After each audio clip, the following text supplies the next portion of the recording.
A ship drifts silently on the vast Atlantic, its sails torn and no one at the wheel. This is the Mary Celeste, a vessel discovered in perfect condition, yet completely empty of its crew. It remains one of history's most baffling maritime riddles, a ghost ship mystery that has haunted our imagination for over a century. By the end of this journey, you will understand every clue and conspiracy surrounding this legendary abandonment.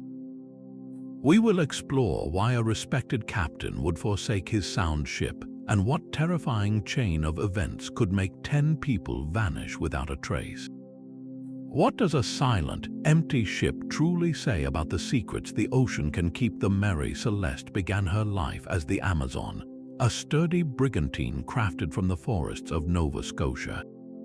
She was known as a handsome vessel, but her early years were marked by a strange streak of misfortune, including the sudden death of her first captain. After a change of name and ownership, she was refitted for a new voyage under the command of a man who seemed the very opposite of a cursed ship's master. Captain Benjamin Briggs was a seasoned mariner from a respected seafaring family, a man known for his steady judgment and deep religious faith. He was a devoted family man, and for this particular journey he brought along his wife, Sarah, and their 2-year-old daughter, Sophia, intending to combine business with a kind of working family holiday. This detail makes the coming events all the more perplexing. Why would such a prudent and responsible captain, with his most precious loved ones on board, ever willingly abandon a perfectly sound ship?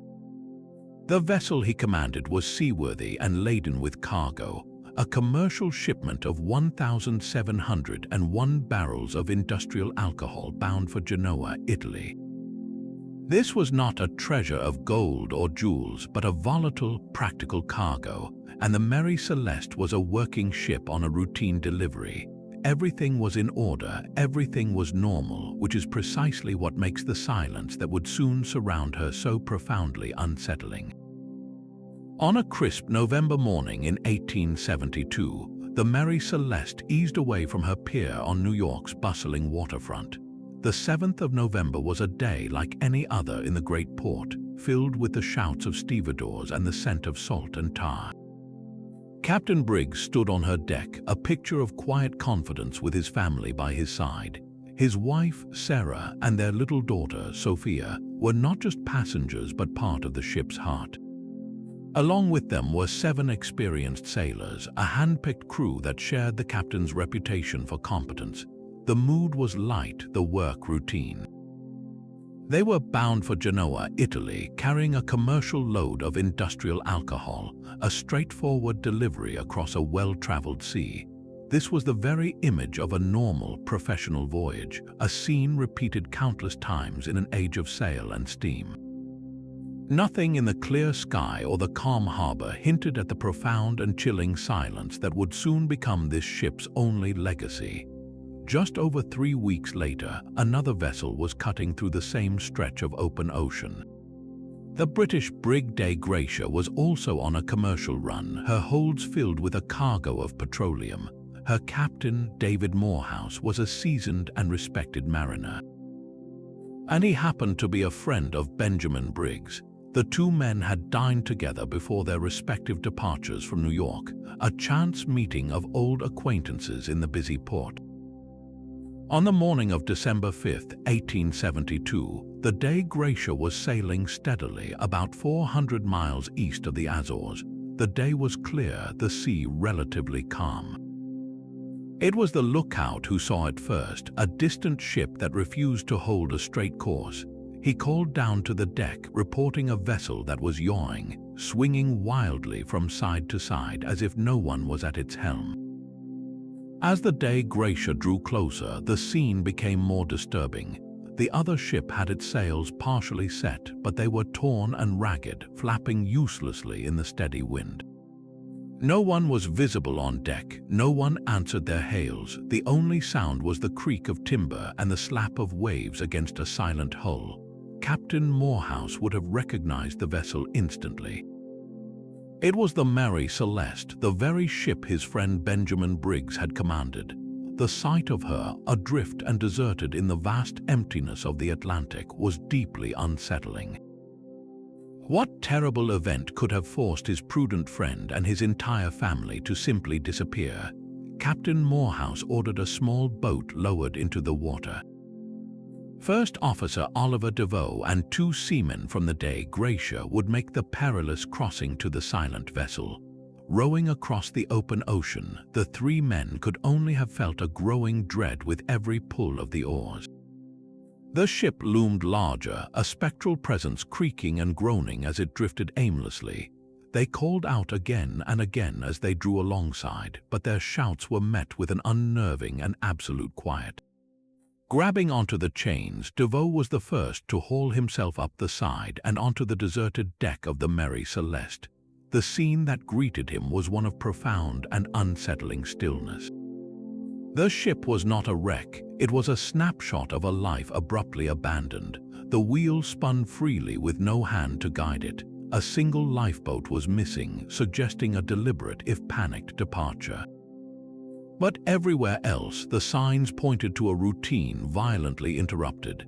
Down in the captain's cabin, Devoe found the personal effects of the Briggs family scattered about as if they had just stepped away. A child's toy lay on the floor, a sewing machine was open with work beside it. The logbook, the ship's official record, was still on the captain's desk, its last entry noting a position just over a week prior and calculating an arrival at the island of Santa Maria in the Azores. Nothing in the neat script hinted at disaster. The crew's quarters were similarly orderly, with sea chests and belongings undisturbed. In the galley, breakfast dishes remained in the sink, waiting to be washed. The ship was fully provisioned with a 6-month supply of food and fresh water. There was no sign of a struggle, no evidence of violence or a pirate attack. Yet the 10 people who had called this ship home were simply gone, swallowed by the vast, empty ocean. The silence on board was a physical weight, a tomb for a mystery that was only beginning to unfold. Every corner of the deck whispered a different piece of the puzzle. The single lifeboat was indeed gone, its davits empty against the sky, but this was not the only sign of a frantic exit. The forward hatch cover had been removed, left lying beside the opening as if someone had needed urgent access to the cargo hold below. The ship's clock was frozen, its hands stopped at a specific, unrecorded moment. The compass was smashed, its glass face broken and its delicate needle useless. Even more curiously, one of the ship's 2 main pumps had been deliberately taken apart, its components laid out on the deck as if for repair. Yet for all this apparent chaos, the Mary Celeste herself was in no immediate peril. She was not taking on water, her hull was sound. Down below, her holds were stocked with a 6-month supply of food and plenty of fresh water. This was the core of the mystery. The evidence did not point to a sinking ship or a violent struggle. Instead, it painted a picture of a sudden, overwhelming fear, a terror so acute that 10 people chose the vast, uncertain ocean in a single small boat over the apparent safety of their own sturdy vessel. They had fled from something they believed was a greater threat than the sea itself, but what could possibly inspire such a complete and desperate abandonment? The captain's log slate held the final known words from the Mary Celeste.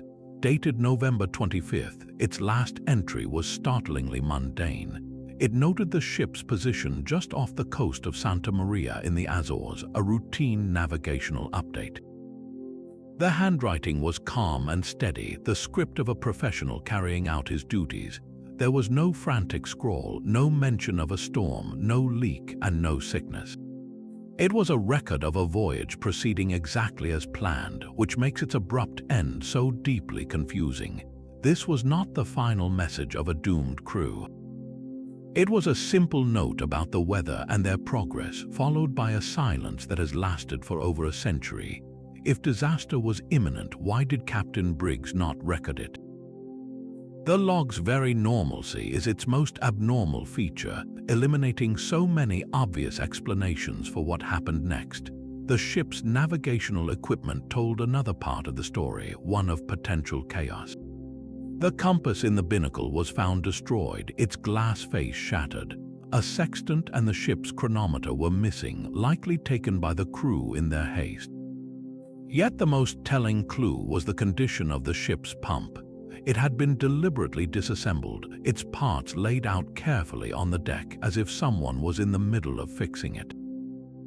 This single act suggests a moment of diagnosis, a frantic attempt to assess a perceived danger. Perhaps the crew believed the ship was taking on water far faster than it actually was. They might have opened the forward hatch to check the cargo hold, heard the sloshing of water between the barrels, and panicked. In their fear, a broken pump could have seemed like a death sentence, compelling them to abandon a perfectly seaworthy vessel for the terrifying uncertainty of a small lifeboat on the open ocean. Below the quiet deck, the crew's quarters told the most human part of the story. The personal effects of the sailors were found exactly as they had left them. Sea chests stood open or closed, filled with clothing and personal treasures. Oilskin coats, essential for keeping dry in an Atlantic squall, hung on their hooks abandoned. A pipe lay on a table next to a small pouch of tobacco, as if its owner had just set it down for a moment. There was no disorder, no sign of a frantic scramble or a fight. It was a space frozen in a moment of interrupted routine, suggesting the crew left their belongings behind in a state of urgent necessity, not blind panic. This careful abandonment makes their disappearance even more perplexing. They took almost nothing, leaving behind the very items a seaman would instinctively grab if he feared he was leaving his ship for good. But it was in the captain's own cabin where the scene became truly haunting. There, amidst the charts and navigational tools, sat Sarah Briggs's sewing machine. It was open, with a small, unfinished child's garment beside it.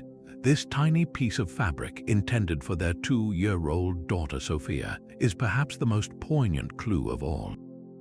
It speaks of a quiet domestic moment, a mother sewing for her child during the long hours at sea. Why would a family, in the midst of such a normal, tender activity, suddenly flee into the unknown?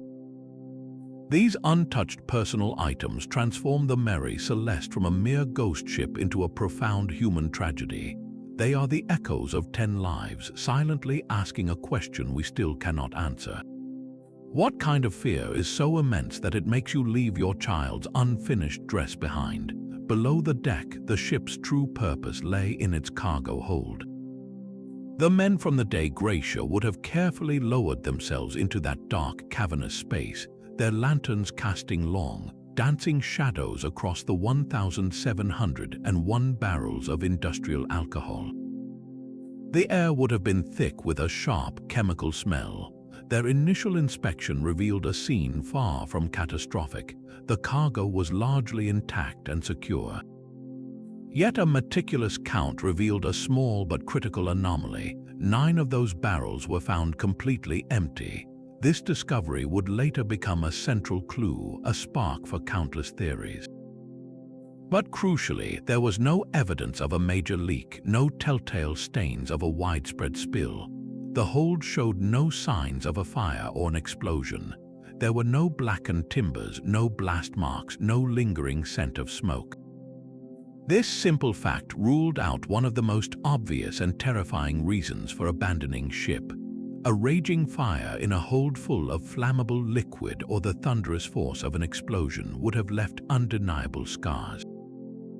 The Mary Celeste bore none of them, so if it was not a sudden inferno or a violent blast that drove them out, what was it? The 9 empty barrels hint at a different kind of incident, one that may have been more about perceived danger than actual immediate destruction.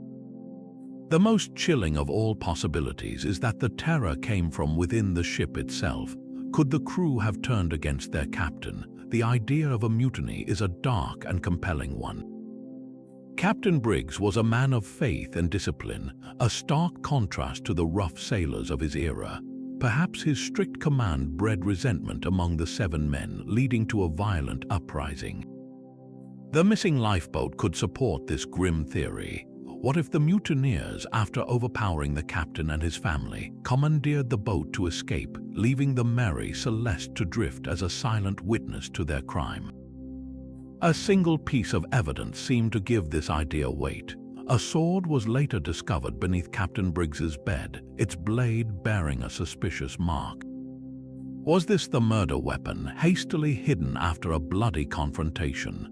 Yet when we look closer, the theory of mutiny begins to fray at the edges. The ship itself tells a different story. There was no sign of a fight anywhere on board. No bloodstains marked the decks or the cabins. The personal belongings of the crew were left untouched, their sea chests full and their pipes lying where they were last set down. A mutiny is a chaotic, violent affair. It does not leave a ship in perfect, ghostly order. And what of the sword? While its discovery is dramatic, its placement under the bed suggests concealment, not the hurried disposal of a weapon used in a struggle. It might have been stored there for safekeeping, a personal item, its mark merely a result of age or use. The crew, by all accounts, were experienced and reliable men, not the sort prone to such a desperate, brutal act. If they had staged a mutiny and escaped in the lifeboat, why did none of them ever surface again to tell their story? They, too, vanished completely, swallowed by the same ocean that took the Briggs family.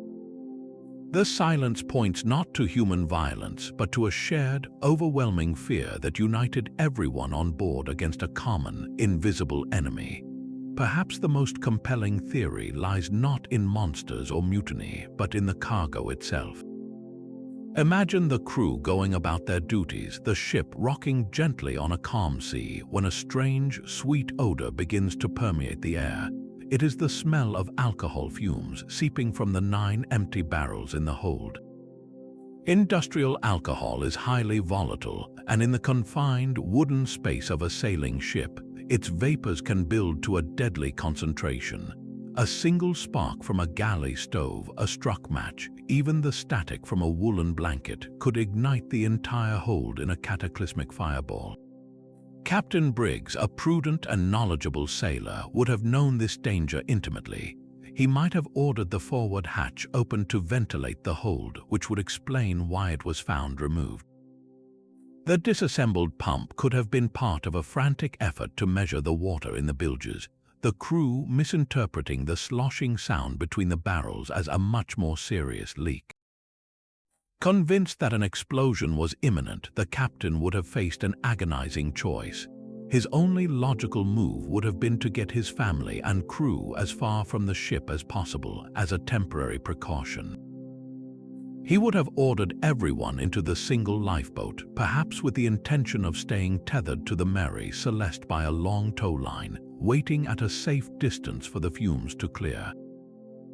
This scenario explains the orderly abandonment, the lack of personal belongings, and the untouched breakfast dishes. It was a planned emergency evacuation, not a panicked flight. But then the final tragic accident occurred. The Atlantic is an unpredictable force. A sudden squall, an unexpected large wave, or simply the strain on an old rope could have snapped the tow line. The Mary Celeste, freed from its burden and with its sails still partially set, would have been caught by the wind and sailed swiftly away, leaving the small, overloaded lifeboat bobbing helplessly in its wake. The crew, watching their only real shelter disappear over the horizon, would have been left to the mercy of the open ocean with little food or water. This theory is chillingly plausible because it turns the ship's very soundness into the instrument of the tragedy. The Mary Celeste was not a death trap. It was a safe haven they felt forced to leave, only to be betrayed by a cruel twist of fate and a single, breaking rope. The ocean itself can be a source of sudden, inexplicable terror. Another compelling explanation for the abandonment lies not in the ship's cargo, but in the raw, untamed power of nature. Consider the possibility of a seaquake, a sudden, violent tremor originating deep beneath the ocean floor. The effect on a wooden ship like the Mary Celeste would have been immediate and terrifying. A deafening roar would have erupted from the deep, a sound like the world itself was splitting apart. The vessel would have shuddered violently, her timbers groaning under a stress they were never designed to withstand. To a crew going about their daily routine, this violent shaking and awful noise could have been mistaken for only one thing: the ship striking a reef and breaking apart. Convinced their vessel was sinking beneath them in a matter of moments, they would have had no time to gather belongings or write a final log entry. Their only thought would have been survival, a frantic scramble to launch the lifeboat before the Mary Celeste was dragged down into the depths. This theory elegantly explains the untouched personal effects and the orderly yet hasty evacuation. They fled from what they believed was a catastrophic structural failure. Yet when the shaking stopped, the ship, by some miracle, remained perfectly intact and seaworthy, leaving behind a perfectly sound vessel that its crew had desperately abandoned. A similar fear could have been driven by a meteorological phenomenon, a waterspout. These towering funnels of wind and water are essentially tornadoes that form over the ocean. Spotting one of these monstrous columns bearing down on the ship would have been a truly apocalyptic sight. The crew, knowing a direct hit could shred sails, snap masts, or even capsize the vessel, might have launched the lifeboat as a desperate, last-ditch effort to escape its path. They would have rowed furiously, putting as much distance as possible between themselves and what they saw as certain doom. But waterspouts are often localized and unpredictable. The menacing funnel could have dissipated just before reaching the Mary Celeste, leaving it untouched, while the small lifeboat, now separated, was left to face the open ocean's wrath alone. Both the seaquake and waterspout theories rely on a shared, catastrophic misjudgment. The crew was not fleeing a real, ongoing disaster, but the terrifying specter of one. They abandoned a safe ship because they believed, with every fiber of their being, that it was about to be destroyed. The tragic irony is that the very thing they feared, the merciless power of the sea, ultimately claimed them not on the deck of their ship, but in the profound vulnerability of a small boat. But the mystery of the Mary Celeste also invites darker, more cynical explanations. Some have pointed a finger not at the sea or the cargo, but at human greed. The theory of a staged abandonment for insurance money is a persistent one. Could the entire disappearance have been an elaborate fraud? Perhaps Captain Briggs, or a later owner, conspired to have the crew secretly taken off by another vessel, planning to collect the insurance on both the ship and its valuable cargo of alcohol. The subsequent history of the Mary Celeste does little to dispel this shadow of suspicion. After she was salvaged and returned to service, the vessel passed through the hands of a dozen different owners over the next 13 years. None could make a profit from her. She became known as an unlucky ship, a vessel that seemed to bring misfortune to anyone who owned or sailed on her. This reputation culminated in a final, deliberate act. In 1885, her last owner, a man named Gilman C. Parker, intentionally ran the aging ship aground on a coral reef off the coast of Haiti as part of a blatant insurance scam.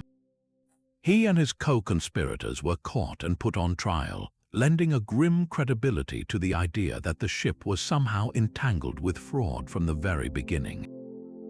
Could the 1872 disappearance have been a precursor, a more successful and sinister version of the same crime? Yet, when we scrutinize the original incident, the evidence for fraud simply does not align. Captain Benjamin Briggs was a man of established character and financial stability, not a desperate gambler. He had no known motive to stage such a dangerous and complex hoax, especially with his beloved wife and infant daughter on board. The idea that he would willingly subject them to the extreme peril of a small lifeboat in the mid-Atlantic as part of a criminal scheme defies all logic and known facts about the man. The piracy theory suffers from a similar lack of proof. An attack by pirates would have left clear signs of violence and plunder, yet the personal belongings of the crew, their sea chests and valuables, were all left untouched. The ship's cargo of alcohol, a valuable commodity, remained almost entirely intact. Why would pirates go to the trouble of overpowering a crew only to take nothing? The single missing lifeboat suggests the crew left of their own accord, not that they were forced off at sword point. The broken compass and disassembled pump point to a state of internal emergency and panic, not an external assault. While the later history of the Mary Celeste is indeed stained by criminal intent, the original event stands apart, a separate and far more profound enigma.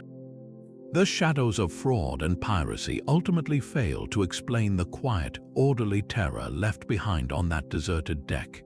The actions of the day Gracia's own crew would later come under intense and uncomfortable scrutiny. Captain Morehouse and his men were not just rescuers of a derelict ship, they were also its salvagers, entitled under maritime law to a percentage of the value of the vessel and its cargo they had saved from loss. This placed them in a difficult position, their heroic act shadowed by the potential for immense financial gain. The subsequent court proceedings in Gibraltar were lengthy and deeply suspicious. The judge, Frederick Solly Flood, acted more like a prosecutor, openly theorizing that the crew of the Mary Celeste had been murdered and the entire scene staged. He focused intensely on the supposed bloodstains found on Captain Briggs's sword and on the deck, stains that later analysis would prove to be nothing more than rust, wine, or old varnish.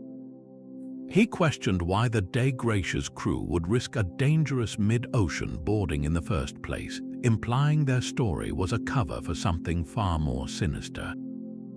The court's final ruling was a telling compromise. The salvagers were awarded just 1/5 of the value of the ship and its cargo, a sum of around $8,300. This was a significant amount of money, but it was far less than the full reward they might have received. The reduced award was the court's way of saying it believed something was wrong, even if it could not prove what that something was. This judgment has fueled speculation for generations, suggesting that the authorities harbored a silent conviction that Morehouse and his men were not telling the whole truth. Could there have been a conspiracy between the two friendly captains? The idea is tantalizing. What if Briggs and Morehouse had planned the entire disappearance together? A complex insurance fraud where the crew was secretly taken off and the Mary Celeste was set adrift to be found by her accomplice. This would explain the lack of violence and the orderly abandonment, yet the practical and ethical hurdles to such a plot are staggering. To successfully execute it, both captains would have had to be willing to risk their careers, their freedom, and the lives of everyone on both vessels in the middle of the winter Atlantic. They would have had to coordinate a secret rendezvous in a vast, empty ocean with no modern communication, a near impossible feat. More importantly, Captain Briggs's character stands in stark opposition to this theory. This was a deeply religious family man who brought his wife and baby daughter on the voyage. It is almost unthinkable that such a man would willingly subject his family to the genuine, life-threatening danger of a small, open lifeboat as part of a criminal scheme. The conspiracy theory asks us to believe that a prudent and loving father gambled the lives of his wife and child on a chaotic and unreliable plan, a gamble that, if the theory is true, he ultimately lost.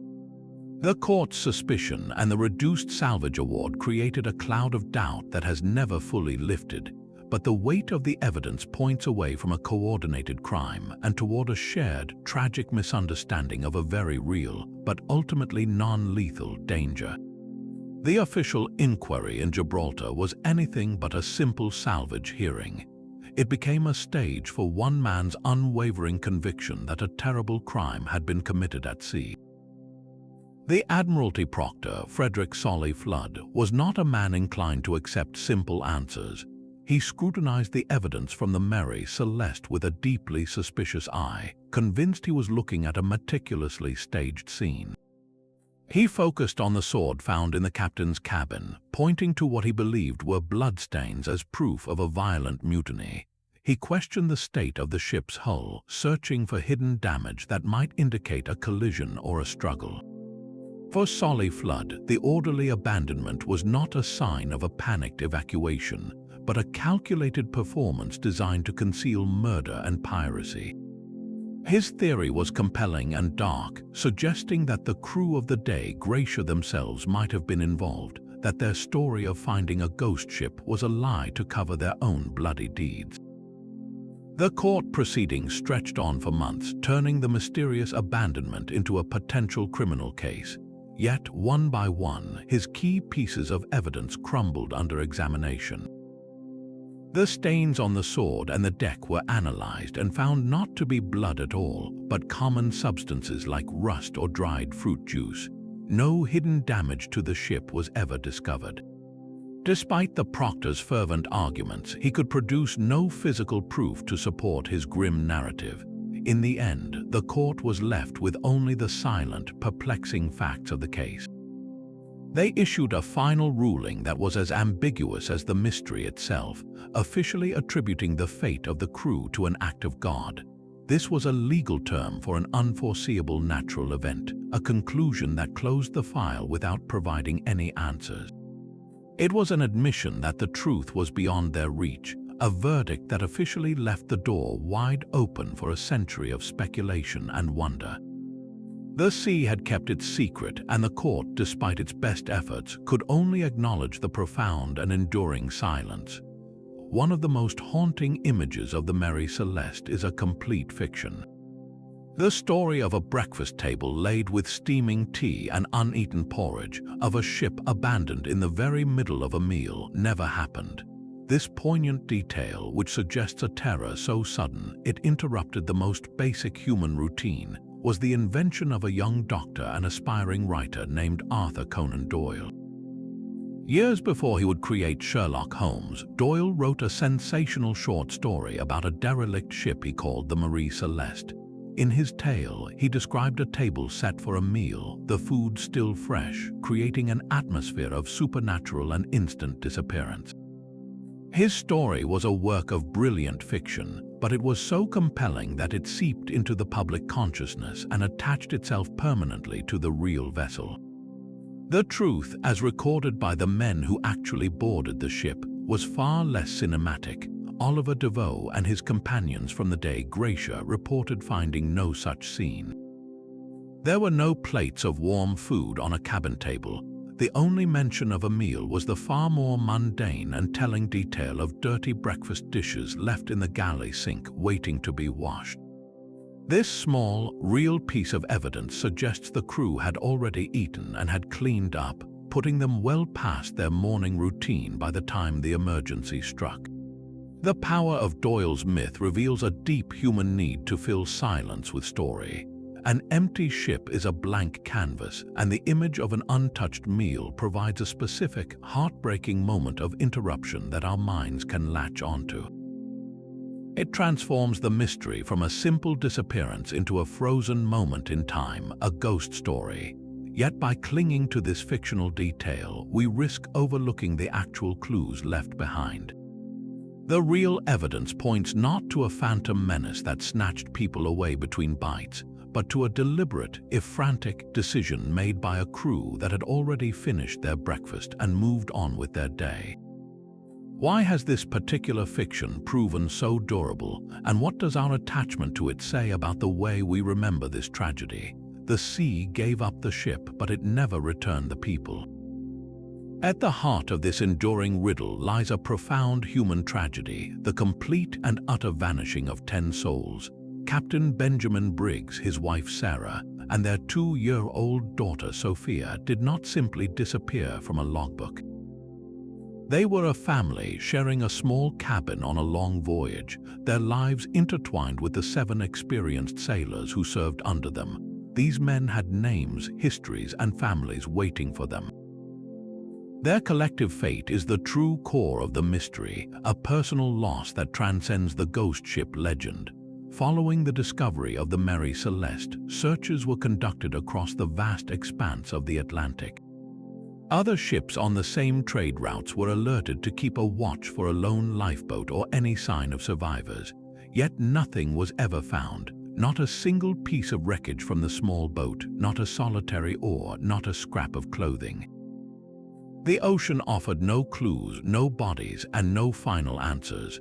It was as if the lifeboat and its 10 occupants had been erased from existence the moment they left the ship's side. This total absence of evidence is as chilling as any ghost story.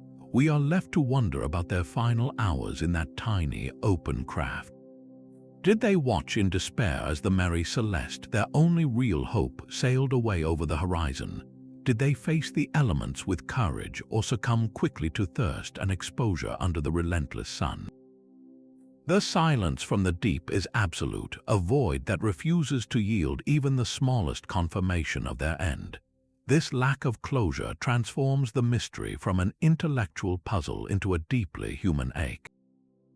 We are left not with a solution, but with the haunting image of a young mother holding her child, surrounded by desperate men, all of them staring into an empty seascape, their voices lost forever to the wind and waves. The ghost ship story did not end with its discovery. After being towed to Gibraltar and scrutinized by the court, the Mary Celeste was returned to her owners and sold.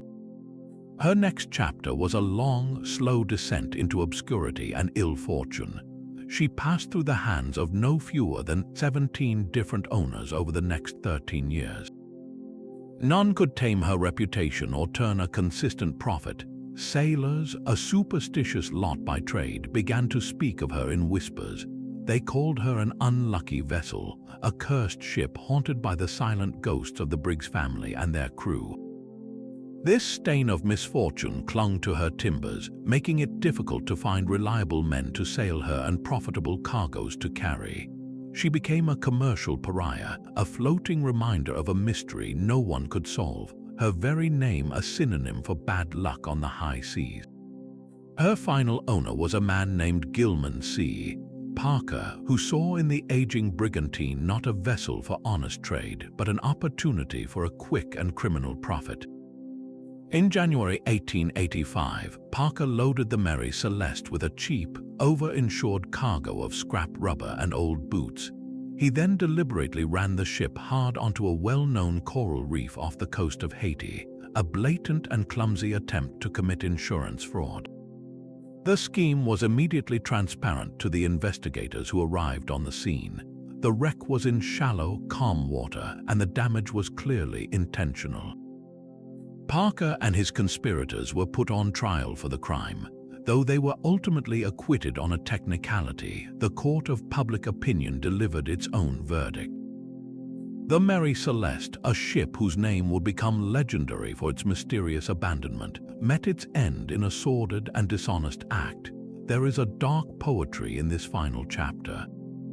A vessel forever associated with an unresolved enigma was ultimately destroyed by a man who thought he had all the answers.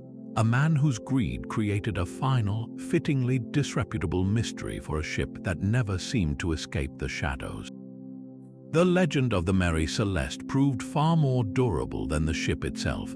Its story, a perfect blend of mystery and tragedy, quickly escaped the confines of court transcripts and maritime logs to capture the public imagination.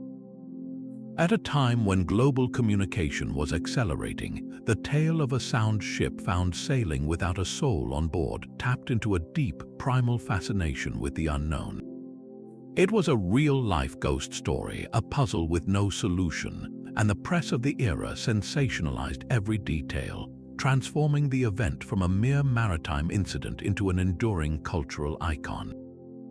This narrative vacuum was a gift to writers and storytellers. A young Arthur Conan Doyle, still years away from creating Sherlock Holmes, saw its potential and penned a short story that would forever alter the public's perception of the event. Though he changed the name slightly to Mary Celeste, his fictional account was so vivid and compelling that its invented details, like the uneaten breakfast and the still warm tea, became cemented in the popular mind as fact. Doyle understood that the power of the mystery was not in the known clues, but in the terrifying silence between them. He gave the world an image it could not forget, and in doing so, he helped launch the Mary Celeste into the realm of modern myth. From that point forward, the vessel was no longer just a ship. It was the ghost ship, the archetype for every subsequent tale of a derelict found drifting under a full press of sail. Its story has been retold in countless books, analyzed in documentaries, and referenced in films and television shows, each new interpretation layering more speculation onto the original enigma. Why does this single story hold such a powerful grip on us even after all these years? Perhaps because it represents our deepest fear, the fear of the inexplicable, the terror of a perfectly normal day that suddenly, and without reason, turns into a silent, unsolvable nightmare. The Mary Celeste is a permanent reminder that the map of the world still contains blank spaces, not of land, but of understanding. Modern science has turned its powerful tools toward the old mystery, seeking answers in chemistry and physics that were unavailable to the 19th century investigators. The alcohol vapor theory has been rigorously tested with our current understanding of volatile liquids. We now know that the 1,701 barrels of industrial alcohol were likely made from fermented molasses, a substance that produces highly explosive ethanol vapors. In the confined, unventilated hold of a wooden ship, a leak from just 9 barrels could have created an invisible but deadly atmosphere. The act of opening the main hatch, which was found removed, might have been the critical mistake. A rush of fresh air into that fume-filled space could have created a massive, if non-explosive, pressure wave. Imagine a deep, percussive whump of air bursting from the hold, a sound the crew could have easily mistaken for an imminent explosion or even a catastrophic grounding. This single, terrifying event would explain the frantic, orderly abandonment far better than a slowly building fear. The crew, convinced the ship was about to blow apart, would have launched the lifeboat immediately, expecting to see the Mary Celeste consumed by fire at any second. Instead, the ship, having merely vented that built-up pressure, would have returned to a stable state, leaving only a baffling silence where the crew anticipated a cataclysm. This scientific model gives the old theory a new and chilling credibility, turning a potential hazard into a sudden, convincing auditory illusion of doom. Oceanographers have also refined the seaquake possibility with detailed maps of the seafloor. The region where the ship was found drifting is known for significant seismic activity. A submarine earthquake, even one of moderate strength, would not necessarily leave a mark on the ship's hull. Its effect would have been purely sensory, a violent, shuddering impact followed by a terrifying roar from the deep. To a crew unfamiliar with such a phenomenon, the only logical conclusion would be that their ship had struck a submerged reef and was splitting open. In their minds, abandoning ship was the only rational choice. The disassembled pump fits this scenario perfectly, a desperate attempt to see how fast they were taking on water after what they believed was a direct hit. Modern analysis shows that the combination of a seaquake and the ensuing panic provides a coherent, natural explanation that accounts for the lack of physical damage and the crew's desperate, decisive action. They were not fleeing a damaged ship, but their unshakable belief in its certain and immediate destruction. So where does this leave us after a century and a half of investigation? The romantic notions of pirates and sea monsters have been swept away by the tide of evidence. Mutiny and insurance fraud, while dramatic, fail to align with the character of the people involved and the undisturbed state of the vessel. The most compelling answers provided by modern science are not about a single, monstrous event, but about a cascade of ordinary dangers misinterpreted under extreme duress. It was likely a perfect storm of perceived threats, a convergence of a volatile cargo, an unstable seafloor, and the profound isolation of the open ocean that tricked 10 sensible people into making a fatal decision. They chose the known danger of the sea in a small boat over the unknown and terrifying specter they believed was about to destroy their ship. The true tragedy of the Mary Celeste is not that they were wrong, but that their very rationality, their prudent response to a perceived emergency, is what ultimately sealed their fate. Fear can rewrite reality in an instant. The psychological lens offers a chillingly human explanation for the Mary Celeste's abandonment, one rooted not in monsters or mutiny, but in the fragile chemistry of the human mind under stress. Imagine the crew in the days leading up to the event. They had been at sea for weeks, isolated on a vast, monotonous ocean. Their world was the ship, a small, wooden island of routine and order. In such an environment, small anomalies can become magnified. A strange, sweet smell from the hold, an unusual groaning from the timbers, a sudden, unexplained vibration through the deck. Each of these events, insignificant on its own, could have begun to weave a tapestry of unease. The crew was a closed social system, their perceptions and fears feeding off one another in a dangerous loop. This is the fertile ground for mass panic, a state where rational thought is overthrown by a shared, overwhelming terror. One person's concern becomes another's certainty, and a single, misinterpreted sound can trigger a chain reaction of catastrophic decision-making. What if the key to the mystery is not what happened to the ship, but what happened inside the minds of the people on it? A temporary, collective delusion could have convinced 10 sensible people that they were seconds from death. The disassembled pump and the open hatch are not just physical clues, they are snapshots of a desperate diagnostic process, a crew trying to confirm their worst fears. When someone, perhaps the captain himself, heard water sloshing in the bilges and misjudged its volume, that sound could have been the final piece of evidence that confirmed their shared nightmare. The ship is sinking, we must get off now. In the heat of that moment, the lifeboat was not an escape into danger, but the only perceived route to safety. The terrifying power of groupthink would have silenced any dissenting voices, uniting everyone in a single, frantic purpose. They abandoned a sound ship because, in their shared and utterly convincing reality, it was already doomed. The ocean did not take them. Their own minds, tricked by a cascade of small fears, led them to surrender to it. The Mary Celeste endures because it presents a riddle stripped of all comforting answers. We are left with a scene of perfect normality violently interrupted, a story with a clear beginning and a devastating end, but no middle. The ship itself was the proof that no disaster had occurred, and that very fact is the source of its undying mystery. A storm, a fire, a pirate attack, these are tragedies we can comprehend. But a ship found in better condition than many that reached port, abandoned for no discernible reason, challenges our fundamental need for cause and effect.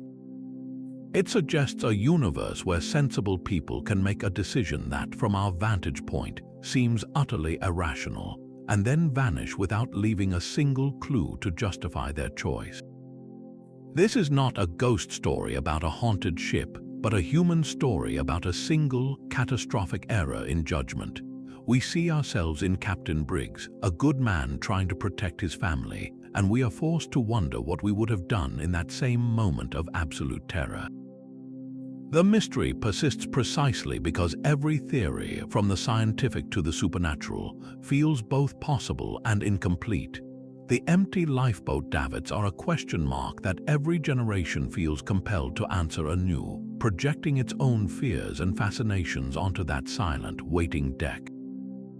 Our imagination rushes in where evidence fears to tread, and in that space the legend is forever reborn. That silent, waiting deck would not remain just a maritime record. It was a story too powerful to stay confined to the pages of a logbook, and it quickly sailed into the realm of popular legend. One of the earliest and most dramatic reinterpretations arrived on the silver screen in 1935 with the film The Mystery of the Mary Celeste, known in Britain as Phantom Ship.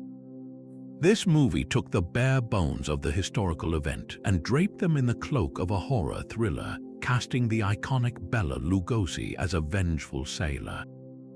In this version, the abandonment is not caused by alcohol fumes or a seaquake, but by a murderous mutineer exacting a bloody revenge. The film transformed the quiet, orderly mystery into a tale of outright violence and supernatural vengeance, feeding the public's desire for a sensational, clear-cut villain. It set a template for many future adaptations where the need for a dramatic climax overshadowed the subtle, psychological terror of the true story. Decades later, the legend found a new home in the boundless universe of Doctor Who. In a memorable episode, the time-traveling Doctor arrives on the Mary Celeste just in time to see the crew frantically abandoning ship, the cause of their panic. Not fumes or fear, but the Doctor's own alien companions, a family of harmless but terrifying-looking creatures. The crew, mistaking the aliens for sea monsters, leaps overboard in a collective frenzy.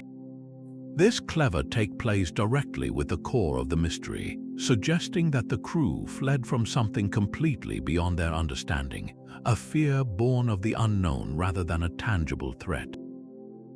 It is a perfect metaphor for the enduring power of the tale itself, a story where perception becomes more dangerous than reality. Each generation has returned to the Mary Celeste, molding its empty cabins to fit contemporary fears and fascinations, ensuring that the ship never truly sinks from our cultural view. So we are left with three primary contenders, each vying to solve this century-old riddle. First, the alcohol vapor theory presents a compelling case built on chemistry and human error. The 9 empty barrels of industrial alcohol are the cornerstone of this idea. In the confined, warm space of the ship's hold, these leaking barrels could have filled the air with invisible, explosive fumes. The crew, smelling the potent odor and fearing a single spark would obliterate them, might have opened the main hatch to air out the hold. This action, however, could have created a dangerous rush of oxygen, resulting in a loud, percussive whump of air, a sound easily mistaken for an imminent explosion. The strength of this theory is its elegant explanation for the orderly yet frantic abandonment. The crew, acting with rational prudence, would have taken to the lifeboat as a temporary safety measure. The weakness lies in the question of expertise. Would a seasoned captain like Benjamin Briggs, familiar with his cargo, have mistaken venting fumes for a catastrophic event and abandoned a perfectly sound ship without first attempting a longer, safer tow? The ship's seaworthiness upon discovery is the theory's greatest asset and its most puzzling flaw. Now, place that theory beside the raw power of the seaquake hypothesis. This scenario replaces chemical fear with geological terror. The ocean floor near the Azores is a seismically active region. A sudden undersea tremor would not have to damage the ship's hull to cause panic. The effect would have been purely sensory, a violent, shuddering impact accompanied by a deafening roar from the depths. For a crew with no understanding of sub-oceanic earthquakes, the only logical conclusion would be that they had struck a reef and were moments from sinking. This perfectly explains the lack of physical damage and the crew's desperate, unified action. They fled what they believed was a mortally wounded vessel. The disassembled pump fits here too, as a frantic attempt to gauge how fast they were taking on water after the supposed impact. The strength of the seaquake theory is its ability to create an immediate, universally perceived emergency that justifies a hasty departure. Its primary weakness is its reliance on coincidence, requiring a significant seismic event to occur at the precise moment the Mary Celeste was passing overhead, an event for which there is no independent geological record. Then there is the dark shadow of mutiny, a theory that appeals to our fascination with human treachery. The discovery of a sword with a mysterious mark fueled speculation of a bloody uprising. The missing lifeboat could indicate the murderers escaping the scene of their crime, yet this theory collapses under the weight of the physical evidence. A mutiny is a violent, chaotic affair. It does not leave a ship in ghostly order with personal belongings undisturbed and no signs of a struggle. The crew's sea chests were full, their pipes and oilskins left behind. There were no bloodstains that could be conclusively proven. Furthermore, a mutinous crew would have plundered the ship's cargo and the captain's valuables, yet everything of worth remained. The strength of the mutiny theory is its dramatic simplicity, providing a clear villain and a clear motive. Its fatal weakness is the complete absence of the violence and theft that would have been its inevitable consequences. If the crew turned to murder, why did they leave behind all their own worldly possessions? Each theory possesses a magnetic logic, yet each is undermined by a critical inconsistency. The alcohol vapor explains the panic but questions the captain's judgment. The seaquake justifies the fear but lacks corroborating evidence. Mutiny provides a human villain but contradicts the undisturbed state of the ship. This is why the mystery endures. We have a surplus of plausible explanations but a complete absence of proof. The Mary Celeste is a locked-room mystery set on the open ocean, and every key we try seems to fit the lock, but none can quite turn the bolt. Each theory offers a piece of the puzzle, yet none completes the picture entirely. The alcohol fumes present a terrifying chemical threat that could have tricked a prudent captain into a fatal precaution. The seaquake provides a sudden geological shock that perfectly explains a panicked but orderly flight from a ship believed to be sinking. And the dark whispers of mutiny or fraud appeal to our cynicism, though they crumble against the evidence of a peaceful, undisturbed vessel. The truth is that we will never know the precise sequence of events that emptied the Mary Celeste. That knowledge died with Benjamin Briggs, his young family, and his crew, lost to the same waves they mistakenly feared. The ocean, vast and ancient, holds its secrets close, and the silent deck of the Mary Celeste remains its most enduring monument. It stands as a permanent reminder that some mysteries are not meant to be solved, only remembered. So we are left with the clues and our own judgment. Which explanation speaks most powerfully to you? Share your verdict in the comments below and add your voice to a conversation that the sea itself began